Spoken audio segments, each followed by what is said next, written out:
Hi, my loves. It's Jeray Malay, the girl from around the way, where we have culture, conversation, and community. And in today's video, I'm coming to y'all with some commentary about your boy 50 Cent and Diddy and Marlon Wayans and everybody else who is deciding to jump on this bandwagon that is the very viral, critically acclaimed Netflix documentary, The Reckoning. Okay. Everybody and their mama has had something to say about this, myself included. You know, it's the gift that keeps on giving, so to speak, right? Um, I don't know why when I come live or whatever, it creates two different lives, but um yeah, I wanted to come up here and really kind of just get into this really quickly because so many people are having a lot to say about the documentary and what it actually means. We've seen Gene Dill go on The Art of Dialogue and, pop his, you know what I mean? One thing about Gene, he's going to pop it. I think it's very interesting, though, to see how um, a lot of what he said actually is true. I was watching some of those videos from back in the day, about 8 months ago, even 3 years ago. And now we know that half the shit he was saying was actually very true. Who knew? Who knew that that's what it was going to give? Um, so before I get started, let me just make sure that this is on because I don't want to have any issues with this. I don't see it's live. Can y'all see me? Can y'all hear me? Well, I know y'all can't see me, but okay. Let's see. Okay, yeah, that's on. Yeah, so everybody is having a little something to say about the documentary. The Breakfast Club, Lauren LaRosa, everybody's reporting on who said what, and Charlemagne is saying, "Well, how come nobody said anything when white people was making documentaries on it?" Harvey over at TMZ had made a docu series on him, and nobody gave a damn. Now suddenly everyone cares, and so the first person that I want to get into is it's going to be Marlon Wayans. I think that Marlon, if you guys remember back in the day, Diddy had a line that said that was something alluding to the fact that Keenan was maybe a little GAY. He said something like, uh, gay is ask my brother Keenan, something like this or whatever. Diddy, not Diddy, whatchamacallum had a line. Uh, whatchamacallum had a line. Y'all know what I'm talking about. If y'all know what I'm talking about, drop it in the chat or drop it in the comments, depending on when you're watching this. But oh yeah, he said, ask my brother Keenan. However, something like this. He was talking about them being GAY. So I don't know why Marlon is on this heel about, well, Diddy and this, that, and the third. So we're going to get into his commentary. And then we're going to go into what Ja Rule has to say about it. And if some people pop in, I kind of want to hear from you guys. What do you think about it? Like, do you feel that people are being overly critical because it is coming from 50 Cent? Does that discredit his storytelling abilities?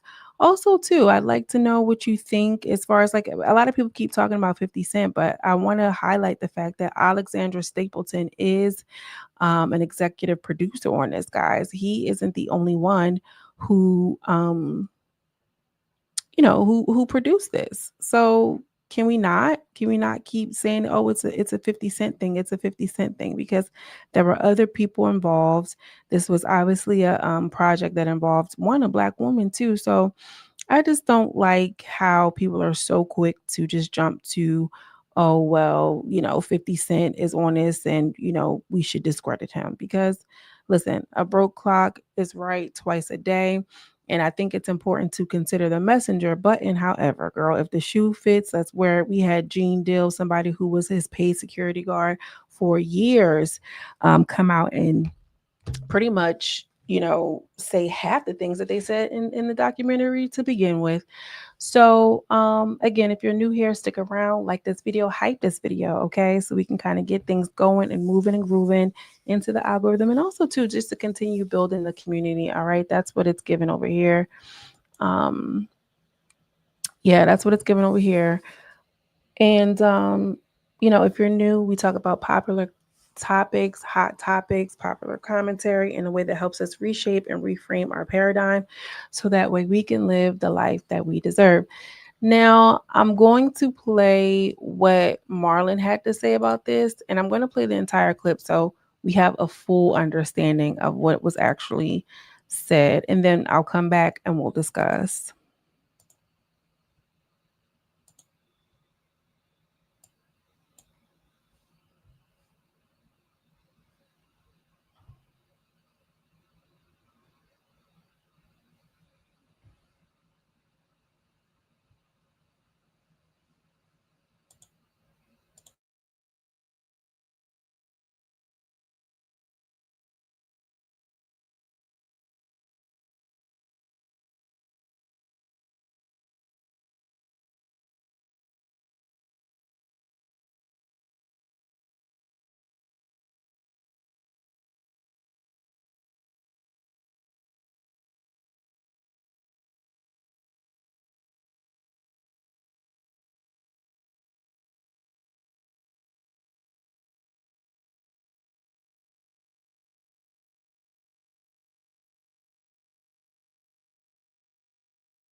All right, why is this not playing? I cannot even hear this, guys. 1 second. All right, you live with the. Ooh. Oh, hey, the boxing scholar. Oh, volume. Yeah, no, the volume was up. Mm. 1 second, let me figure it out.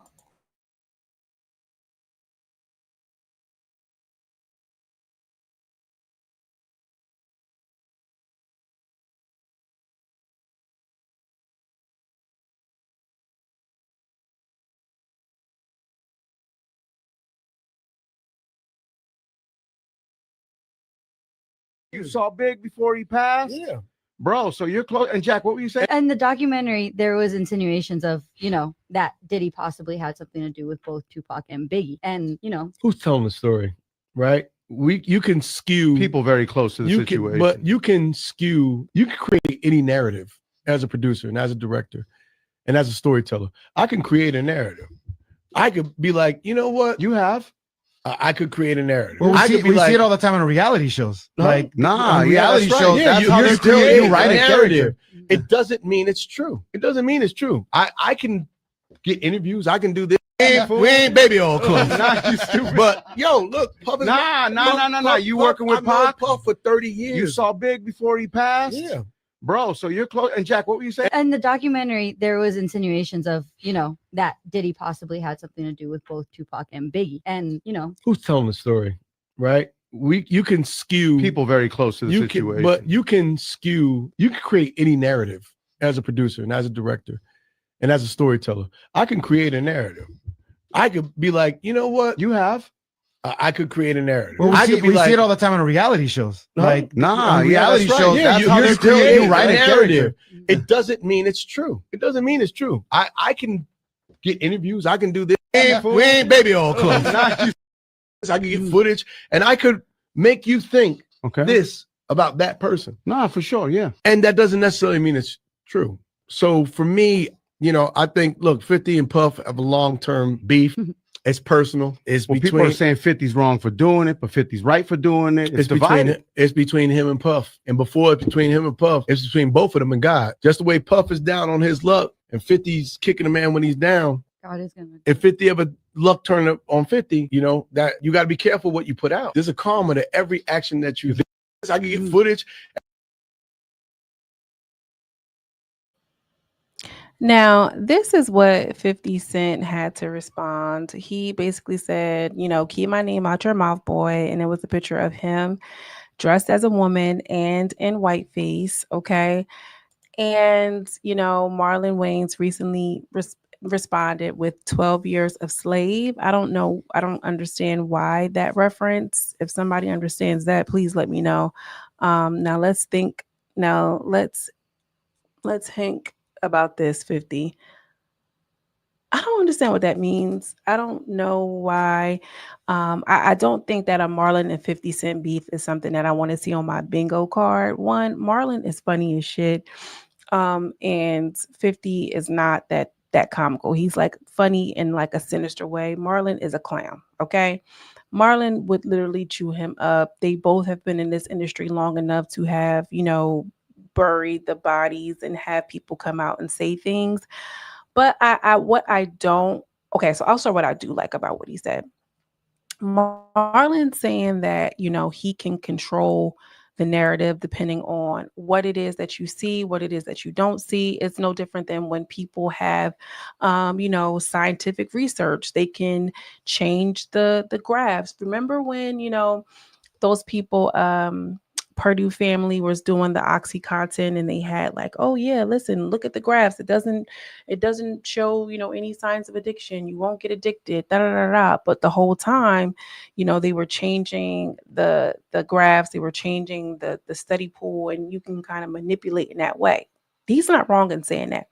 What I have an issue with is Marlon using language like, oh, he's down on his luck right now. Diddy is down on his luck. Diddy is, he's kicking him while he's down. Because what exactly are you talking about, sir? That man, if you didn't see, he was a villain. He was a monster. He has abused and allegedly SA'd multiple people, men and women. Down on your luck? Down on your luck, girl, the lights got cut off, your card stopped working, your man was cheating, you got to move back in with your big mama and them. That's down on your luck. Some things that is outside of you, or whatever the case. That's more than being out, down on your luck. I think it's that narrative that is very telling and dangerous, in my opinion, because it's like, well, where do you stand with things? I don't see Diddy's situation being down on his luck. I think that he's getting exactly what he deserved. Not even exactly what he deserved. I think he deserves more time than what he actually got, to be honest with you. But we saw him brutally beat Cassie. So many people have come forth. And at the minimum, it's more than down on his luck. It's more or less him being consumed by the chaos he has created. So with him using that type of language, Marlon, then it's letting me know that you have some sort of allegiance to this. He has gone on record and said, hey, listen, I've been to those parties. I've never seen him do those kind of things. That doesn't mean it didn't happen, Marlon. Just because you've been to those parties and you didn't see those kind of things doesn't mean that it didn't happen, Marlon. Okay? And so for you to come out with this elevated voice that you have, with this platform that you have, and go on and say, well, I didn't see it. So that doesn't mean that it happened. Just because you didn't see it, there are multiple people who did see that, who did go through that, right? Little Rod being one of them. Apparently, allegedly, Aubrey O'Day, one of them. People from Day 26, a whole bunch of them. So why do you continue to go on and say, oh, I didn't see that. I didn't see that. It's like you don't have to say anything, Marlene. It's like you are making it a point to align yourself with this man. Why? You don't have to. You're rich. You're wealthy. Not even you're rich. You're generationally wealthy. Why are you going out of your way to align yourself with him? Okay? That's rubbing me the wrong way. It is. I ain't gonna lie. What y'all think about it? What y'all think, Box and Scholar? I see you in here. You like 50 though. Now Marlon and 50 got beef. I hope not. Now, another one who is on 50's heels is Ja Rule. Okay. It's no surprise why Ja Rule would be on him. But here's the thing, too, guys. Like when somebody makes a move like this and it disrupts what we understand as the hip hop industry as a whole, this shook the industry to the core. I'm sure it has. That's why Russell Simmons' ass is somewhere over there in Bali right now to this day. Okay. And I think it's given like you're ratting and you're cinching on a different level, because now we are we all might be exposed, but somebody got to do it. If 50 Cent is strong enough and willing enough to be like, I ain't got no like this in my closet, I'm gonna just go for it. I'm sure he had to calculate all aspects. But let's get into what Ja Rule had to say.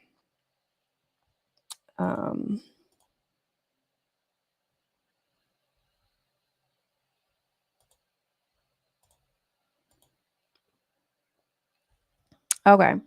So he posted and took to Instagram and basically said, let's be clear, this ain't about Diddy. He's already in jail serving time as he should be. Okay, Ja Rule, at least you giving a disclaimer. Okay, at least you giving a disclaimer. This is about this sucker Curtis acting like he's hip hop moral savior, going on TV with them tight nasty suits and those big jughead when you're no different, allegedly. I wonder when it's wrong when they look so happy together. Huh. Okay. Okay, Ja Rule, because what you trying to say, brother? What you getting at? So he also posted a whole bunch of, headlines about 50 Cent or from Vibe and New York Post. One of which says 50 Cent's Long Island home burns down. They said that the grandmother and the grandpa was he burnt the house down or something like this. I don't know, child. The mother 50 Cent's child accused the rapper of trying to burn them to death after suspicious fire. Ex-girlfriend Holly, after she told it and the accuser of physical abuse, sharing a photo of alleged text messages, conversations, and manipulating woman beater. Okay, so birds of a feather flock together. Would I be surprised that 50 Cent has hit a woman? No. Would I be surprised if Marlon has hit a woman? No. Would I be surprised if any of them niggas in the industry hit a woman? No. Especially during a very misogynistic era, especially, I don't want to say at the height, but definitely a pinnacle moment during the hip hop era as we know it in our generation. I'm sure they was all doing a little something. Ja Rule says, I think I'm going to start doing docs. There's a lot to unpack here, allegedly. Well, you start with Irv Gotti pulling up on Ashanti at 17 or 19 years old, or however old she was. And I just feel like y'all are using the wrong opportunity to come up against 50 Cent, and it's given y'all just hate women. Y'all just hate women so bad. Y'all much rather like, oh well, like let's just get them now. Let's just attack 50. Never mind that there is a Black woman who is attached to this as executive producer. What's her name? Alexandria Stapleton. I'm gonna keep saying her name so I get it right. Alexandra Stapleton. You understand what I'm saying? So like, why are y'all so pressed on this man and his documentary? Oh, he put story to tell. Oh my God. He tried to kill me and his own child, Shaniqua Thomas, 31, who miraculously survived suspicious Fourier blaze, which leveled their 2.4 million mansions home. Oh wow. Oh wow. A fire that bad that leveled a $2.4 million home. That's interesting. Now that is a little interesting because wait a minute. What's good, sir? We would love to fund this doc for you and any others you want to create on Icon. Okay, so Icon must be something a TV show or TV streaming show or something like this. 50 Cent responded to his post by sharing a 2020 clip of Gene Dill speaking on an alleged incident involving Diddy and Ja Rule. Okay, Gene Dill always got some shit. I opened the door, and the dude said, "Yo, I'm here for my cousin." I said, "Who your cousin?" And he said, "Ja Rule." I said, "Well, he busy right now." He said, "He busy doing what?" I said, "He with Puff. They're in the room. They busy. They don't want to be bothered." He said, "Well, I'm going in there." I said, "Bro, you ain't going in there because he told me they don't want nobody to be bothered him."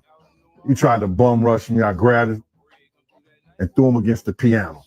When I threw him into the piano, Puff and Ja Rule runs out the room. Puff got his towel, Ja grabbing his towel, but they butt the naked. And so then Ja was like, "Yo, what's going on? Yo, Jay, that's my cousin." He know me well, and Puff's like, "Yo, Jay, what happened?" I said, "He tried to get in the room. I told him he couldn't get in the room." And he was like, Puff looked at Ja. He said, "Yo," Ja said, "You ain't want to go in that room because there's a lot of freaking going on."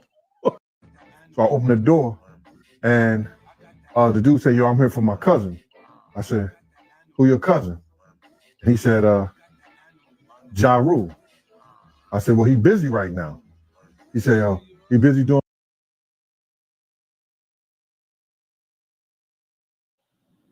Okay, so is Gene saying that they was in there getting freaky together or what? What was he trying to get at? I don't know. 50 Cent is saying this is why they got so much to say about me, because they was in there together at the same time, one band, one sound. Don't listen to these weirdos, yada yada yada. I just think that it's corny and y'all, it's getting lost on y'all because it's coming from 50 Cent. About all of the heinous things that happen. I don't give a good goddamn. I don't care if Oscar the Grouch came out and said this is what happened. Who cares if it was a Sesame Street Muppet who came out with this information? This shit have to be exposed. Period. Point blank. And who am I to stand in the way of this? Now, Marlon is going on and back and forth in this and the third. Let's get into this, Marlon, because you about to piss me off.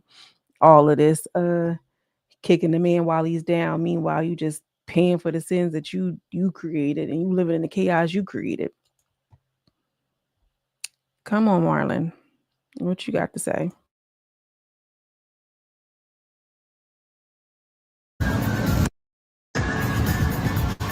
Zero. Good day. Zero. Good day. Okay, so he's just out enjoying life at the golf course where he should have been any damn way as far as I'm concerned. Just enjoying my life and something cigars. He's promoting whatever he's promoting. Calm before the storm. For the record, I don't condone any abuse of women, period. Okay, how about abuse of women and men? Financial abuse as well, right? Let's not get stuck on the one thing. This is what the public does. They get stuck on one thing. Oh well, he's not on trial for domestic violence, right? He's not on trial for domestic violence, but you're missing the bigger picture because you're stuck on one thing, right? We're not talking about just the abuse of women. Of course, that was a part of it. We're talking about the abuse of men too. We're talking about, financial abuse of multiple artists, creatives and artists. Dreams stole from them, and not just people we don't know, like Little Rod. I'm talking about Mace. I'm talking about Craig Mack. I'm talking about all them niggas. They wasn't getting paid. But you see how we shrink it down into, I'm just not here for the abuse of women. He was a tyrant and not a good businessman. He was a scam artist. And he is moving like he's a part of the PR machine that Diddy is employing into media spaces with language like this. Anyway, let me finish up. Unlike some people who have a track record of domestic violence, I got 5 sisters and a mother I honor. I rep us always. Don't let anyone create narratives. Marlon Lamont Wayans is an exceptional man. Good day, Curtis. Girl, good night. Literally. Trendy Chef says, I'm a fan of Marlon, so I'm saying this with respect. Please leave 50 alone. He will tell us things about you that we never knew. Okay, Marlon? Because what is it? I don't know anyone. I don't know how anyone can stand up for Diddy with the image of him kicking that girl in the hallway. Yes. Like, what are y'all getting out of this? What are y'all getting out of this? That's the whole thing. Y'all know Marlon ignorant too. He is. He is. Oh God. Just can it, man. You defending the wrong person. And that's the whole thing. Y'all about to go at each other over Diddy. Over Diddy. This is not the first Diddy documentary. They just mad it's the 50 version. And this is my point, y'all. Everybody's like, oh, you talking about this black man and he did this and he did that and this, that, and the third. And you kicking a black man while he down and down on his luck, according to Marlon. That's the craziest part. He's down on his luck. But nobody said anything when Harvey from TMZ did his shit. Ain't nobody bat an eyelash. Now that 50 Cent's involved, everybody got something to say. That's the shit I'm talking about, the hypocrisy with some people. Like, no. And it doesn't matter if it's a black man or not, y'all. Sometimes you got to let that shit go. This is the same narrative that keeps us, at the Thanksgiving table with somebody who was a predator, who has caused physical harm, because we got to stop tearing black people down. When people say that, it literally reminds me of that. It is so just an outdated way of living. Nobody cares about that anymore. It's like Big Mama telling you telling her, yeah, so and so uncle did that to me. And Big Mama turn around and tell you, a child, well, you trying to disparage a black man. Don't nobody want to hear that shit. What's right is right. What's wrong is wrong, y'all. Please, let's back away from that. That is so old school. That is so, like brush it under the rug, and this is why people continue to get harmed. This is how this cycle continues. We keep perpetuating this type of behavior because we just brush it under the rug because we don't want to tear no black person down. Shit, if that black person is a terrorizer, a psychopath, a narcissist, and a serial killer or serial rapist, tell some damn body. Y'all pissing me off, and it's late. With all this old Medea play and the black man and girl, please. When it comes to what's right, that should not matter anymore. Gone are the days where we are considering that. Let's get into what else they had to say. Everybody is like, but you defending Diddy. You defending Diddy, girl. It's looking a mess. It's looking a mess. It's looking a mess. Somebody said Josh still fighting for public opinion.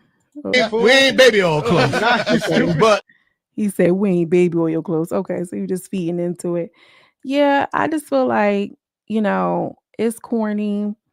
Everybody has something to say, because it's 50 Cent and everybody wants to come out and do their own thing, and that's fine and well. They can't just get him in his just do and keep it pushing. They want to mention Dr. Dre, they want to mention this, that, and the third. But the whole time is I'm curious to know how many people were complicit with this type of behavior.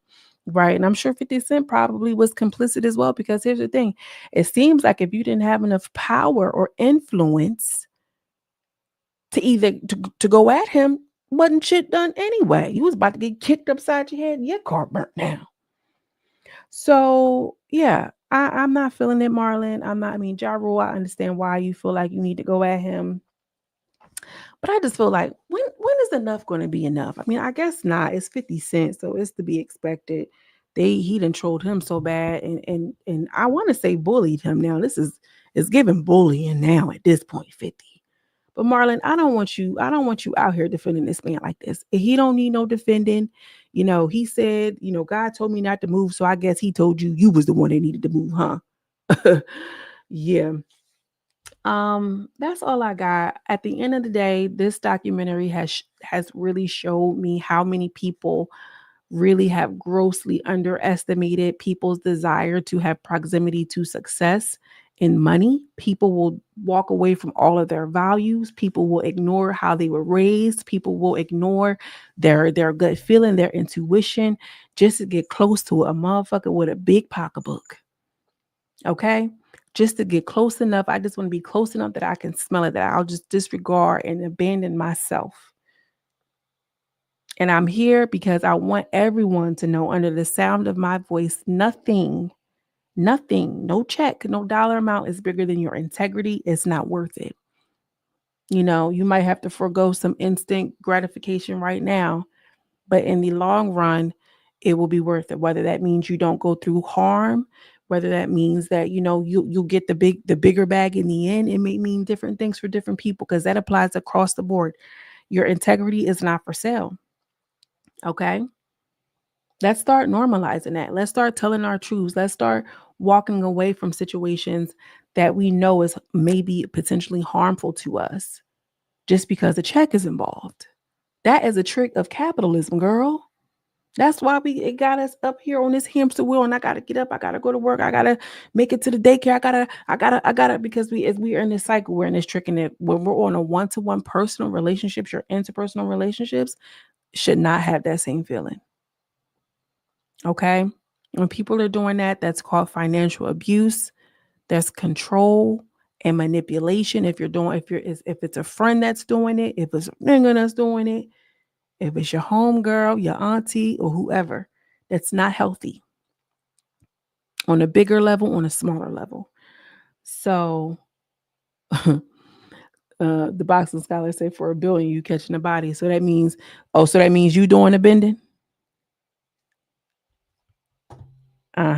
Come on up here. So that means you doing the bending for $1 billion. I'm catching a body. That's what they do. Now, a lot of people do that. Oh, I'm not gay. I'm gay for pay. Whatever that means. Oh, you quiet now. You quiet now. Drop that link. Nope, I ain't dropping it. We're gonna have to set up a time. I'm on my you will see now it's hell no. Exactly. Exactly. You ain't doing that. So everything is not can't be bought. Sometimes, what he say, P. Diddy wanted party, and you got to tell him no. It's gonna be a couple of things, a couple of people that's gonna proposition you with shit, and you gotta tell them no. From the big things, from the small things. No. And be ready to stand on it. And from the looks of it, a lot of people ain't doing it. A lot of people ain't they just wanting to go, whatever. You gonna say you see how you do me. No, I do want to know your opinion though. We're gonna talk about it. We gotta set up a time. Let's try to are you gonna be free tomorrow? And we can talk about some things talking like, oh, I didn't like it. I'm sure. I'm sure it's something you ain't like.